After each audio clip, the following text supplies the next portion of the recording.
News. BRS working president KTR కు మంత్రి Sridhar Babu counter ఇచ్చారు.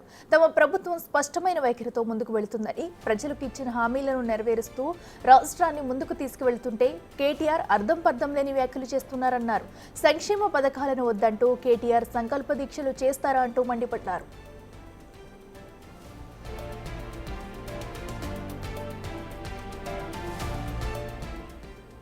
పదకొండు నెలల కాలంలోనే రాష్ట్రాన్ని అల్లాదీన్ అద్భుత దీపంలా ఎలా చేస్తారో కేటీఆర్ చెప్పాలన్నారు. బీఆర్ఎస్ పార్టీలో ఉన్న పోటీని తట్టుకుని రాజకీయ ఉనికిని కాపాడుకోవడం కోసమే బీఆర్ఎస్ నాయకులు బురద చల్లే ప్రయత్నం చేస్తున్నారని మండిపడ్డారు. అధికారం పోయిందని బాధ ఉంది. ఏం చెప్తాలి, ప్రతిరోజు మాట్లాడుతూ ఉంటాం.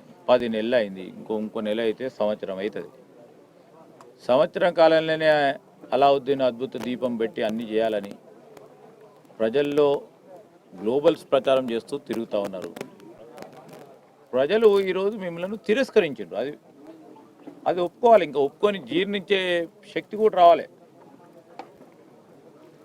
ఈరోజు కబందాస్తాలు ఏం చేసినవే ఎందుకని అడుగుతా ఉన్నా.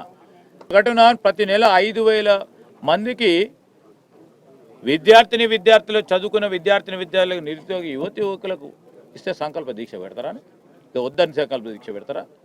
200 యూనిట్ల కరెంటు ఫ్రీ ఇస్తున్నాం, దాన్ని వద్దని సంకల్ప దీక్ష పెడతారా? మహిళా సోదరిమణులు 1,20,00,000 మంది ఉచితంగా అన్ని టికెట్లు ఉచితంగా ఇచ్చింది ప్రభుత్వం, అది వద్దని బస్సులలో ఉచిత బస్సు ప్రయాణంగా అది వద్దని సంకల్ప పెడతారా? వారికి